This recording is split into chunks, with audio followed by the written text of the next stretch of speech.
Members of the August House have been recalled for a special sitting of the National Assembly on Tuesday to consider a raft of proposed changes to 3 election laws. One of the proposed changes seeks to amend the Election Laws Amendment Act passed in September to allow IEBC use manual voter identification and transmission of results from the polling stations should the electronic mechanisms fail. IEBC has questioned the practicality of the law, citing logistical and network challenges in the country. The network coverage in the country, you only have 17% with 3G, then 10%, the 10% of our geographical representation has no network at all. That tells you something, that there is much that the technology can deliver for you when it comes to an election. If that gadget fails, how do our people vote? This is a fundamental constitutional right on voters. Why is Jubilee anticipating that the equipment will fail in 2017? So that means the ones that failed in 2013 never failed by mistake. It was by design. So they want a repeat of the same.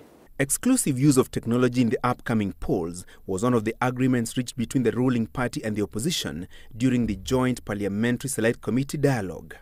Ikiwa utatumia wingi wa wabunge wako katika bunge kuharibu election law, basi kaa tayari, nenda ununue tear gas matangi ingine, tutakutana kwa mabarabara, hatuwezi kubali. Jubilee wamekundua ya kwamba wao huwa wanasema they have a tyranny of numbers, na sisi code we have a tyranny of brains. Kama ile maandamano ilikuwa serious, ile inakuja itakuwa even more serious. The two main players in next year's contest, trading accusations with each side claiming its opponent, had hatched a plan to manipulate the systems and influence the outcome. Raila Odinga wants to use that technology to rig the election.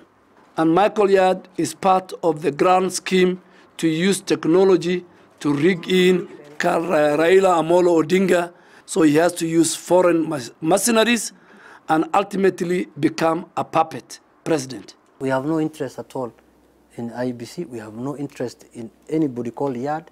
We have not taken anybody to IEBC.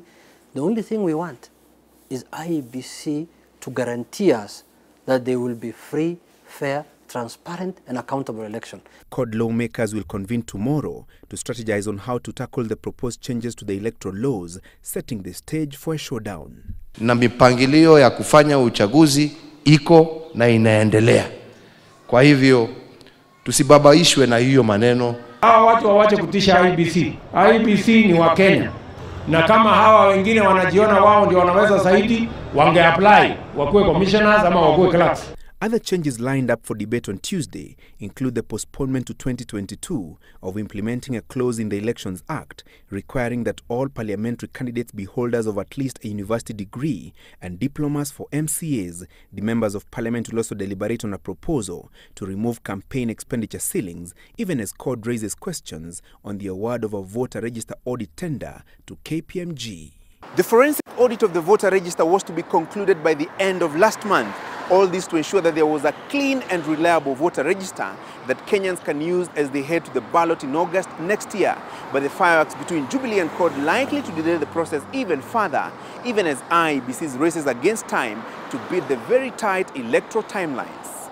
Francis Gashuri, Citizen TV, Nairobi.